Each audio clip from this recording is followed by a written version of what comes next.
At 3:12 a.m., the diner was quiet. The lights buzzed softly.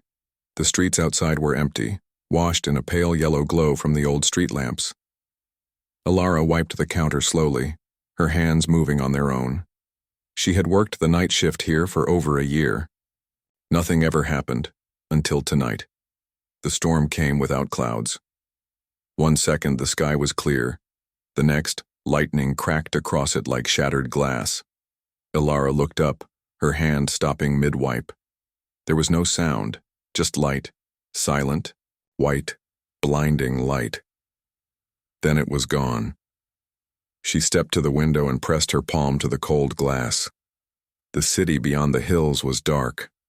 All of it. No lights, no cars, no sirens. Just silence. Then the doorbell above the diner door jingled. He walked in like a shadow. A man in a black suit, wet from the lightning that hadn't rained. He didn't sit. He didn't even look around. He just stood near the door, his face pale, his eyes hidden behind dark glasses. Ilara's throat felt dry. "Can I help you?" she asked, her voice shaking more than she wanted. The man didn't answer. He stepped forward slowly, like every move took effort. Then he spoke in a flat voice. "It's starting." That was all he said. 2 words. But Alara stepped back like she'd been slapped. Her heart pounded. She had heard those words before, in her dreams, dozens of times. Always at 3:12 a.m., always in a place that looked just like this. She stared at the man, but he was already turning. He left without another word, the bell above the door ringing again as he vanished into the dark. She didn't sleep that morning. At first, she tried to shake it off. Maybe it was just someone playing a weird prank. Maybe her dreams had made her paranoid. But deep down, she knew the truth. Something was wrong. Her dreams weren't just dreams. They were warnings. And no one ever believed her. She had always seen strange things.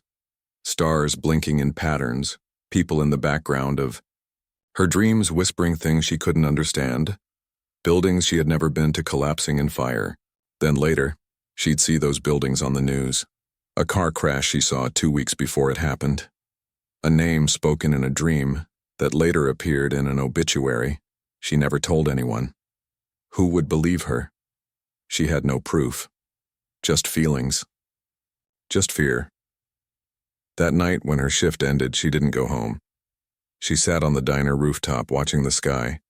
It looked normal again. Calm, peaceful. But the silence was too deep. It felt fake. Like the world was holding its breath. The next day she went to the police station. She asked to speak with someone, anyone, about what she saw. The officer on duty raised an eyebrow when she mentioned the man in black and the lightning with no storm. She mentioned her dreams, the city going dark, the falling light. He chuckled. "You've been watching too many sci-fi movies?" he said. She didn't answer. She just left. Outside, her phone buzzed. It was a message from an unknown number. "Look, up now." Alara froze. Her fingers trembled. Slowly, she tilted her head toward the sky. At first, she didn't see anything. Then, a flicker, like static. In the middle of the sky, it blinked. Once, twice. Then the stars began to vanish. One by one, like someone was turning them off. Alara gasped and looked around. No one else seemed to notice. A couple walked by, laughing. A man sat on a bench, scrolling through his phone. The world moved on, unaware. That night, she sat alone in her room, staring at her notebook. It was full of her dreams, dates, symbols, half-finished sketches. One page had a circle with jagged lines like a star exploding. Under it, in her own handwriting, were the words, "The sky will fall, and I'll be the only one left to catch it." She didn't remember writing that. But she didn't doubt it was true. Around midnight, the house shook. At first, she thought it was an earthquake. But the rumble didn't come from below. It came from above. A deep, low hum filled the air. Her lights flickered. The window cracked, with a strange, high-pitched noise. She ran outside.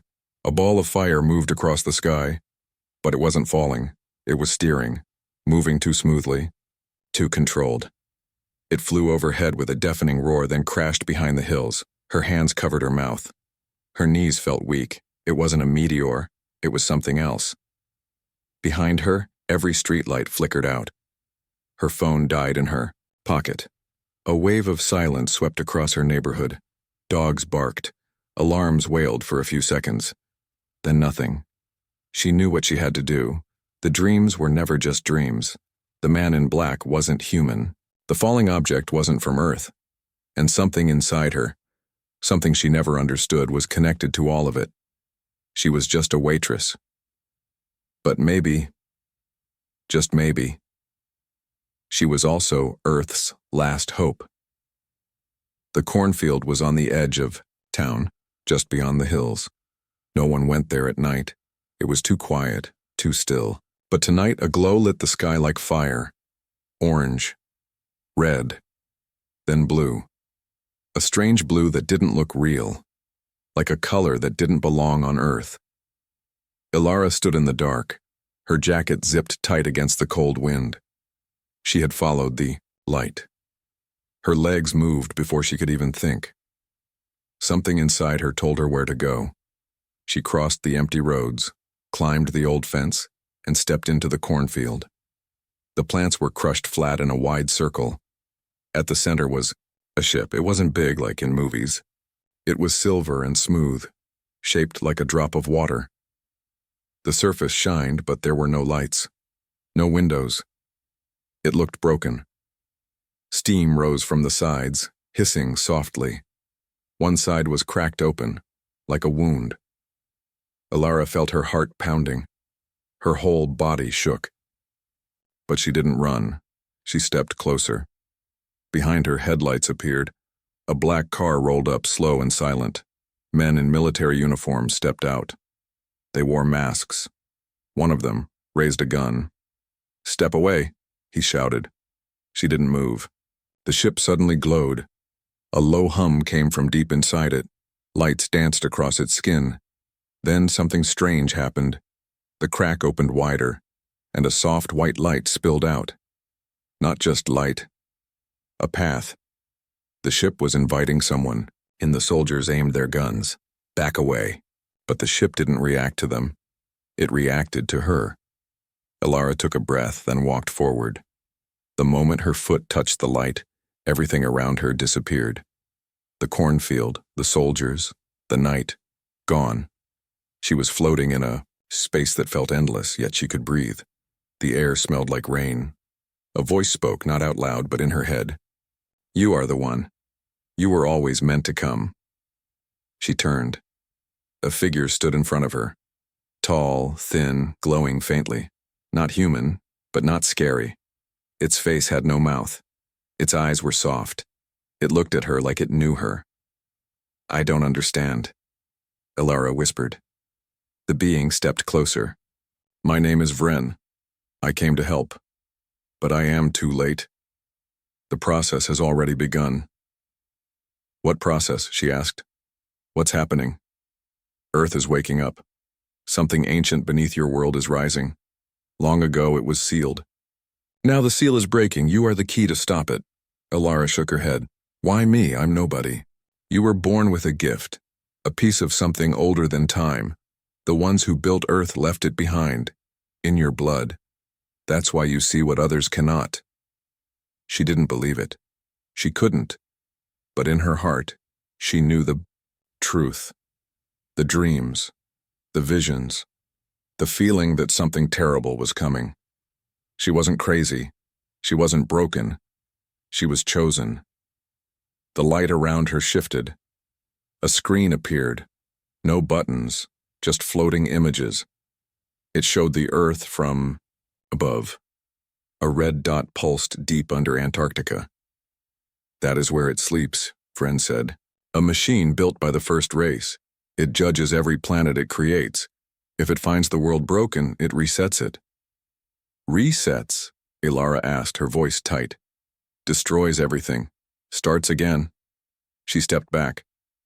You mean it's going to kill everyone? Unless you stop it. Her mind raced. I don't know how to stop anything, I'm just a waitress. Vren tilted his head. Not anymore. Suddenly the ship shook. Sirens echoed through the ship's halls. The floor flickered. Red lights blinked in warning. They found us, Vren said. I must send you back. Before she could ask who, the light around her collapsed. Her body dropped like she was falling through water. The cold hit her first, then the pain. She landed hard in the cornfield. The soldiers were gone. So was the ship. Not a single sign it had ever been there. She sat up, coughing. The field looked normal. No flattened plants, no burn marks. Her phone was back in her hand, and it was working again. Except now there was a new message. You have 6 days. V. She didn't sleep that night. Or the next. The news the next morning showed strange activity in the sky above Antarctica. Satellites stopped working. An old volcano shook without warning. Scientists said it was probably nothing, but Ilara knew better. She now understood. The world would never believe her. The military would deny everything. The news would say it was fake. She would be alone in this. But she couldn't ignore the truth anymore. Vren had shown her what was coming. And now, it was up to her to stop it. She was no longer the girl no one believed in. She was the last hope Earth had left. The dream came again. But this time, it wasn't just in her head. It felt real. Too real. Ilara stood in a small town she had never seen before. The sky above was purple and heavy like a bruise. People walked down the streets, laughing, shopping, living their lives. But she felt it.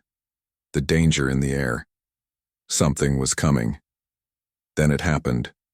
A wave of silence swept through the town like a windless storm. People froze mid-step. Their shadows twisted on the ground. One by one, the people faded. Not screamed, not ran. Just vanished. Their shadows stayed burned into the pavement. The dream ended there.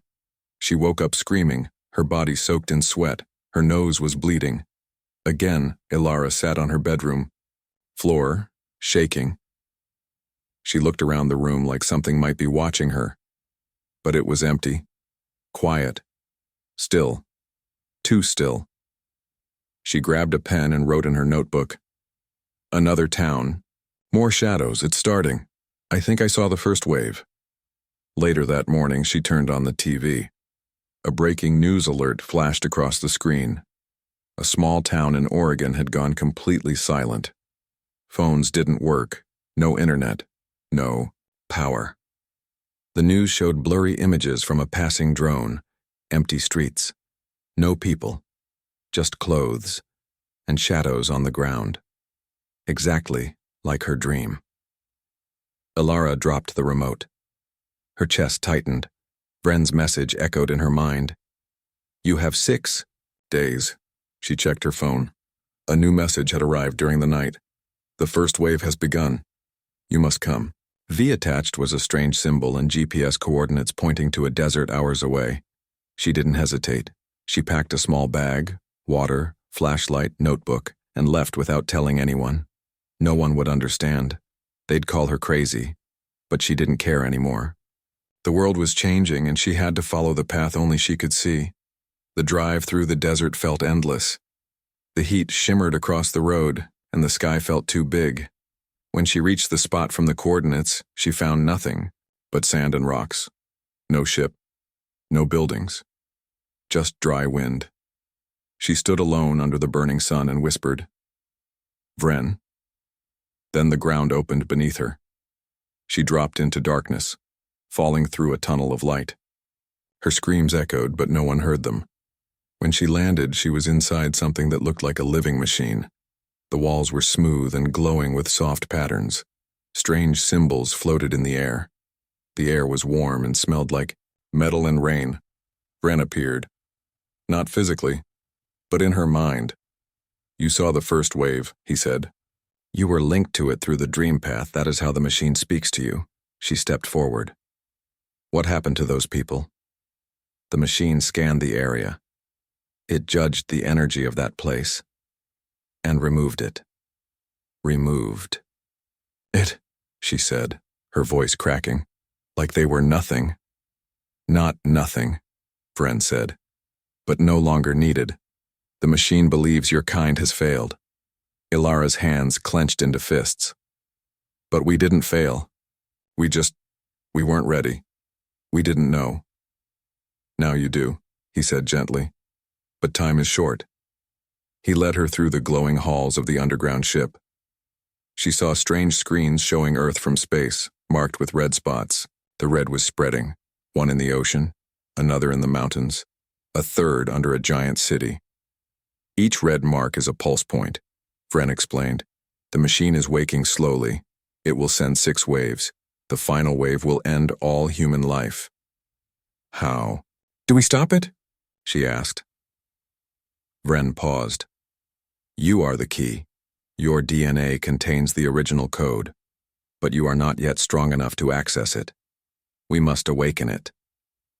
Ilara didn't know what that meant. She didn't feel strong. She didn't feel chosen. She felt scared. Vren raised his hand. A beam of soft light touched her chest. Her heart thudded painfully.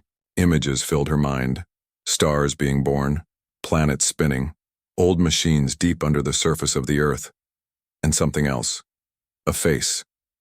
Hers, but older, brighter, glowing like fire. Then the light vanished. She gasped and dropped to her knees. Her hands were glowing faintly. It has begun, Vren said. You have taken the first step. Ilara stood slowly, her eyes wide. She felt different, like something inside her had been unlocked, but fear still lived in her chest.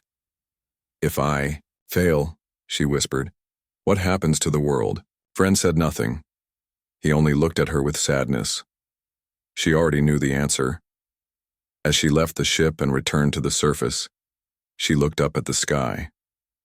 The stars were missing again. One by one, they were blinking out. The first wave was over. The second was already on its way. Ilara drove through the desert in silence. Her hands gripped the wheel tighter than before. Her eyes didn't blink often. She kept checking the sky. The stars were still missing, not all of them, but enough to feel wrong. Like someone had poked holes in the night. The wind blew strong, hot and dry. Sand swept across the road, dancing like ghosts. But Ilara didn't stop. She couldn't. Vren had told her the second wave would come within 24 hours. She didn't know where, but something inside her had changed, like a compass had been placed inside her chest. It pointed her north. As dawn broke, she reached a small town near the mountains. The air was cold now, the sky gray. People were outside setting up for a local festival, colorful lights, music, food stalls. Children laughed. The world still smiled, but Ilara could feel the tremble underneath. She parked her car and stepped into the crowd. No one noticed her. Glowing hands now hidden under gloves. No one noticed her eyes darting to the sky, the ground, the shadows. But something did notice her. An old man stood near the edge of a booth selling wooden toys. He wore a long coat and a hat pulled low. When she walked past, he whispered, "You shouldn't be here, Starborn." She stopped, slowly turned around. "How? Do you know that name?" she asked, her voice low. He smiled without joy. "They called me that too once, before I failed." Ilara stepped closer. "Who are you?" "A warning," he said. "The machine you carry inside, it burns you from the inside out if you don't use it right. And when the next wave comes, it won't be shadows this time. It'll be them." Before she could ask more, he vanished, just disappeared like smoke in the wind. She didn't have time to process it, because the ground began to shake. It wasn't like a normal earthquake. This came in waves, 3 pulses, like a heartbeat. Boom, boom, boom. Then silence. Everyone froze. The sky flickered. It actually flickered, like a broken screen. A woman screamed. Ilara turned and saw something impossible. A crack in the sky. It looked like glass splitting. Through the crack she saw a swirling black void and something moving inside it. The second wave had begun. People ran. Screams filled the air. The sky cracked wider and from it dropped long black shapes. At first they looked like birds, but when they hit the ground, they unfolded. Tall, thin, dark as oil. No face, just smooth heads and long arms. The creatures didn't make sounds. They simply touched people. And when they did, the people froze and turned into ash. Ilara backed away. Her heart pounded so loud she couldn't hear anything else. One of the creatures turned toward her. It felt her. Like it could smell something inside her no one else had. It reached out. Ilara raised her hand without thinking, and a flash of light shot from her palm. The creature screamed, a sound like metal being torn, then it exploded into dust. People around her stared in shock. Some dropped to their knees, others ran harder, but a few stopped and stared at her. They had seen what she did. She didn't stay to explain.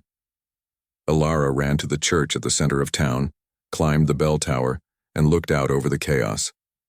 Dozens of creatures poured from the sky cracks, but now some were avoiding her, moving around her like they feared her. She pulled off her gloves. Her hands glowed even brighter now, like fire trapped under skin. Another message buzzed on her phone. You have begun to awaken. The second wave will not end until you command it. V. She looked out at the horror below. I don't know how, she whispered. But maybe. She did.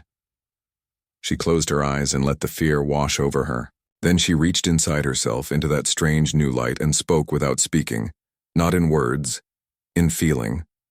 Stop. The world paused.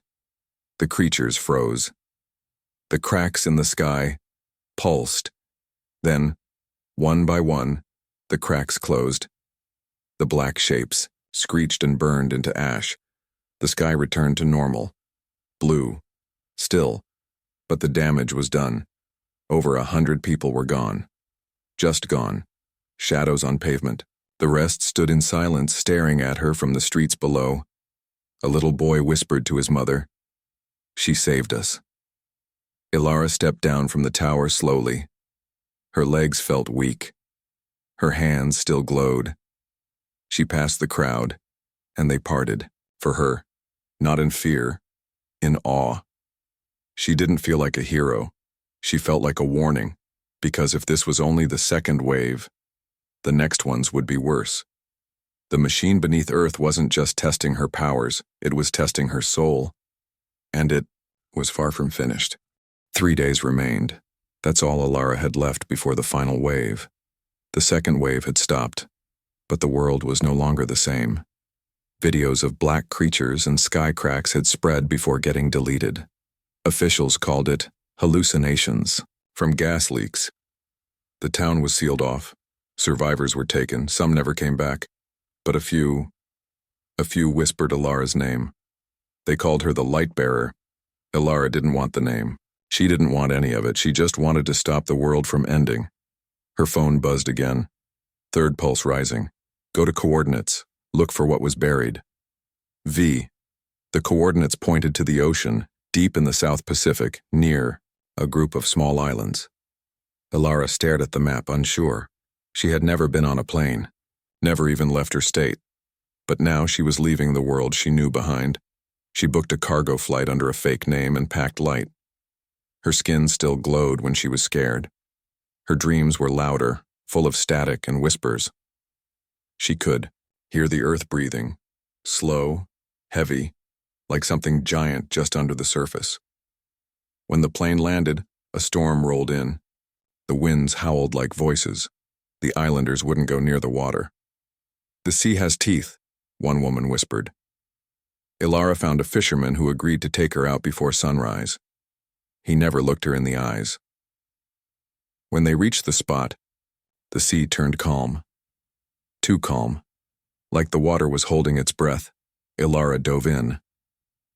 As soon as she touched the ocean, the light inside her pulsed. The water around her glowed blue. Fish scattered. The deeper she swam, the warmer it got. A tunnel of light appeared in the water and she followed it without thinking. And then, she saw it, an underwater city. Ruins of white stone, covered in coral and thyme. Huge statues with star-shaped eyes. Symbols on the walls that pulsed when she swam close. The city felt alive, but asleep, waiting. She swam into a broken temple and found a round chamber with a glowing sphere floating in the center.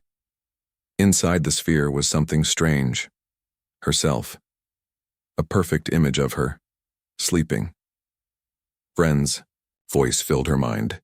This is where the Earthkeepers made their final stand. This is where your past self died, and was reborn into the world above. What do I do now? She asked, floating in silence. You must remember. The light hit her chest, her body locked in place. And then, memories poured in. She was not just Ilara, she had been someone else. Thousands of years ago, the first humans lived beside machines, giants made of stone and light. The machines built Earth as a test, a seed, but something went wrong. Humans became violent, greedy. So the machines built a reset system, 6 waves. If Earth failed again, it would be wiped clean. One girl tried to stop it. She had powers, a light inside her like fire. She faced the waves alone, and failed.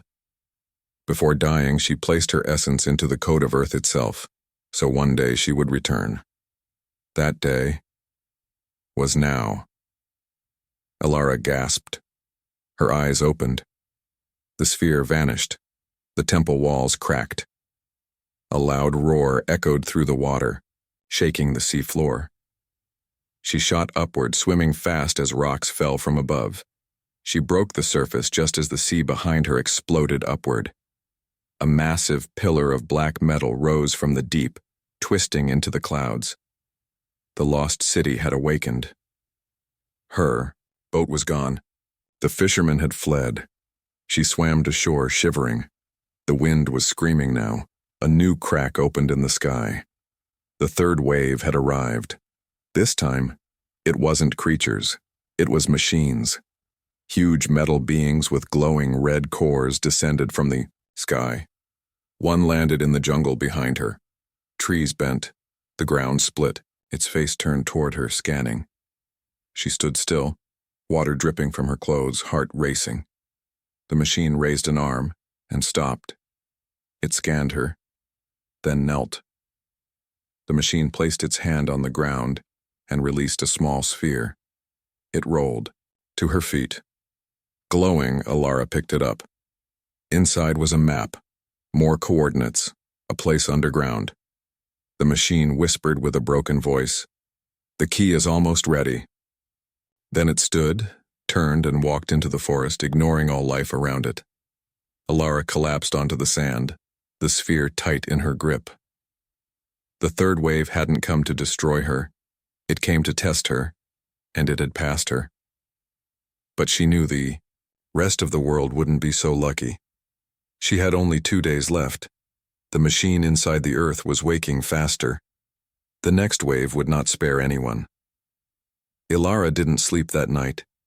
She sat on the beach, holding the glowing sphere in her hand. It pulsed slowly like a heartbeat.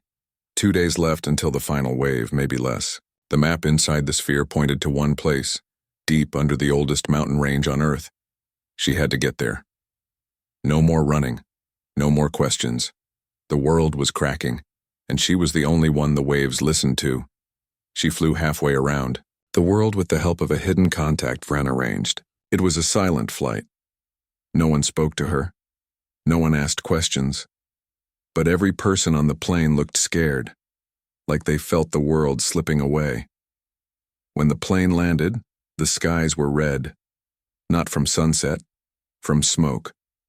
Whole cities had vanished. In the third wave, machines now walked across continents, some protected, some destroyed. People didn't know which was which. But the news didn't matter anymore.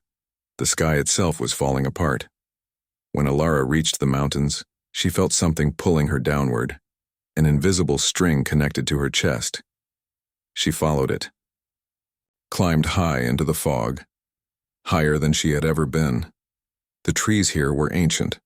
The rocks were black and sharp. Thunder rumbled with no lightning. Then she found it. A door carved into the side of the mountain. It was made of silver stone and covered in symbols she recognized from the sunken city. Her hand lit up the moment she touched it. The door melted away. A tunnel led deep into the earth, lit by a soft blue glow. She stepped in, heart pounding. The deeper she walked, the warmer it got. The walls shimmered, breathing like skin. Her footsteps echoed forever. Then the tunnel opened into a vast chamber so large she couldn't see the ceiling. At the center stood a gate. It wasn't made of stone or metal. It was made of light, swirling gold and silver, shaped like a ring, floating, alive. Vren's voice filled the air, though she didn't see him. This is the gate of memory. The machine created it to test the Starborn. No one has ever passed. I have to try, Alara said, stepping closer. I have no choice. You do, Vren replied. But the cost is everything you are. She didn't understand, until the gate pulled her in. Her body was frozen, her thoughts stretched into long strings of sound. Time bent. Her heartbeat stopped and kept beating at the same time. She saw herself. Hundreds of versions. In one world, she was a soldier. In another, a scientist, a queen, a prisoner, a child, a shadow. All of them faced the machine. All of them failed. Except one. That version of Alara stood tall, with glowing eyes and a heart made of starlight. She stepped out of the light and looked directly at the real Alara. You are not ready, the other her said. I don't have time, Alara replied. I don't have a choice. The other Alara frowned. Then let me show you the truth. Suddenly, the visions changed. She saw Earth from space, beautiful, blue, alive. Then she saw a second Earth, burned, empty, another, frozen, another, covered in machines. So many Earths, so many chances, all destroyed by the same thing. Humans. Not because they were evil, but because they forgot they were part of the planet, not above it. They broke the balance. Again and again. The machine didn't hate humans. It just didn't believe in them anymore. Alara fell to her knees. She whispered, Then why me? The other her placed a hand on her shoulder. Because you are both light and shadow. You feel pain but keep walking. You are the last voice Earth might listen to. The light pulsed. Everything turned white. She gasped and opened her eyes. She was back in the chamber. But something had changed. Her hands were no longer just glowing. They were burning with light. Her veins shimmered like stars. Her heartbeat echoed in the walls. The gate had accepted her. A new path opened behind it. She walked through step by step. Inside was a control room, not human.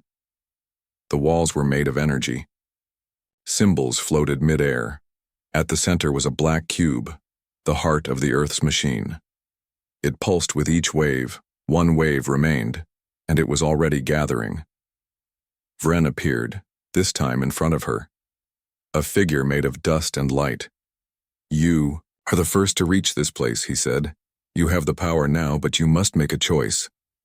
What choice? She asked, even though she already felt it coming. You can stop the final wave, Vren said, but only by resetting everything inside you. You'll forget who you are, your name, your family, your pain, you'll live. But you won't remember why. Her breath caught. She looked down at her hands, glowing with the power to save the world. Will the world remember me? She asked. Vren nodded. They'll remember someone saved them, not your name, just hope. She closed her eyes, the weight of everything pressed down on her shoulders. And still she nodded. I'll do it. The cube opened. The light inside was blinding. Ilara stepped forward.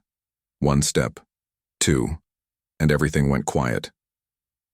Far above, the clouds stopped moving. The cracks in the sky sealed. The machines across the world powered down and sank into the ground. The final wave never came. The earth took a deep breath, and the girl who no one believed in disappeared into light. The world didn't end. People had expected fire from the sky, earthquakes, monsters. Some even waited with their phones ready to record the apocalypse. But nothing came. No final wave. Instead, it stopped. The strange machines powered down and vanished. The skies cleared. The heat waves, storms, blackouts, they faded.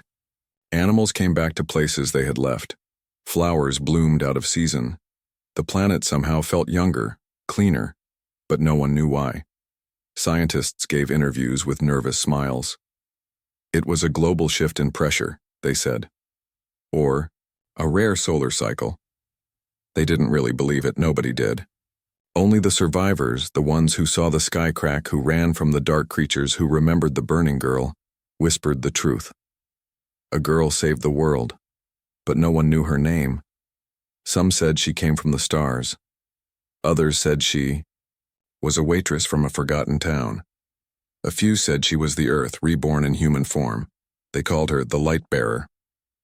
The last flame. The one who passed the gate. Her name was Ilara, but even she didn't remember that anymore.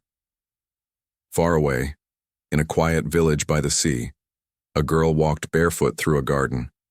She was calm, peaceful, her eyes full of wonder. She didn't speak much, but when she did, it was kind. She didn't remember where she came from. She just woke up one day, lying in a bed at the edge of the forest, wearing a silver necklace that hummed when the wind blew. The cell. Villagers found her, took her in, named her Mira. She didn't question it.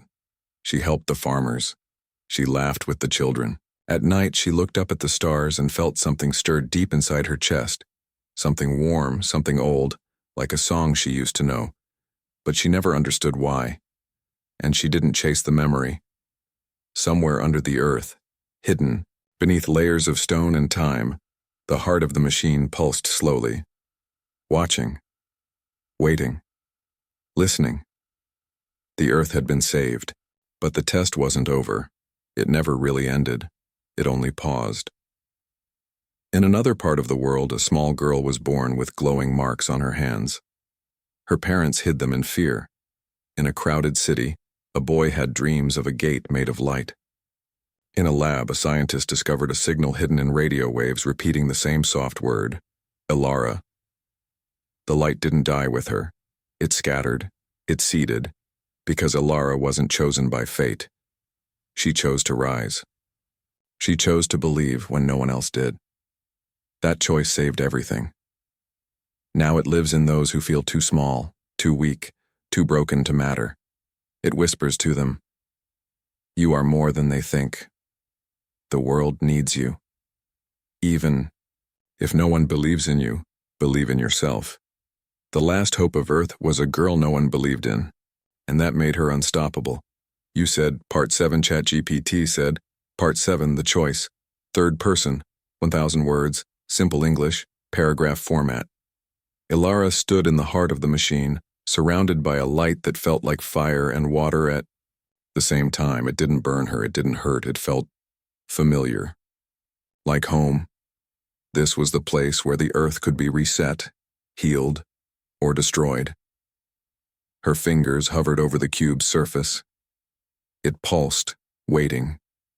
One touch could stop the final wave forever. But Vren's voice echoed again, soft and heavy, with warning. The power to stop the wave comes with a cost. Once you use it, you will forget everything. You will forget you were ever Ilara. She didn't move. You will live again, Vren said, but you won't remember who you saved or why you mattered. Ilara's hands trembled. Her mind flashed with memories. The first blackout in the diner, the man in the suit, the crater, the glowing ruins under the sea. the machine that knelt, the stars breaking apart. All of it had led her here. She had survived the first wave, the second, the third. She passed the test no one else ever had. But now the final step was the hardest. Would she still choose to save the world if it meant losing herself? She thought of her mom's voice, kind, tired, gone too soon, of the officer who laughed at her, of the people who never believed. And then, she thought of the girl she used to be. Small, alone, ordinary. That girl would have said no. But Ilara wasn't that girl anymore. She placed both hands on the cube. Light shot through her chest, up her spine, into her head. She cried out, not in pain, but in release. Every fear, every doubt, every sadness she had ever known lifted from her. The cube opened like a flower, and inside it was her heart, not the one that beat, the one that believed. It floated upward, glowing brighter and brighter, until it burst in a silent flash. The machine stopped humming, the chamber faded, and Ilara fell to her knees. Far above, the sky turned white for one full second. People all over the world looked up and stopped what they were doing. The winds paused. The oceans calmed. The cracks in the sky closed with a deep sigh. All the machines turned to stone. The animals returned. The dreams ended. The final wave was gone. No disaster. No fire. No screams. Just silence. Peace. Then, confusion. News anchors blinked and stammered. Scientists ran tests that showed impossible results. Forests were healing. Rivers were cleaner. Air was easier to breathe. Something had changed. But no one could explain what, and no one could remember the name of the girl who made it happen. Back in the mountains, the chamber was empty. The gate had vanished. The cube was dark, and, where Ilara had stood, there was only a single silver necklace glowing with soft warmth. It had a tiny symbol in the center, a star broken in half, stitched together with light. The world had been saved, but Ilara was gone. Or so it seemed. Because miles away on a quiet hill where the sky was always clear, a girl woke up in the grass. Her hair was tangled. Her hands were glowing faintly. Her eyes, wide and full of wonder, stared at the sky like she was seeing it for the first time. She didn't remember her name. She didn't remember her past. But something inside her whispered, "You did something good." She smiled, even though she didn't know why. Villagers nearby found her. She didn't speak at first, just listened. Birds came close to her. The wind circled around her feet like it knew her. They asked her name. She paused and said the first word that came to her lips. Mira.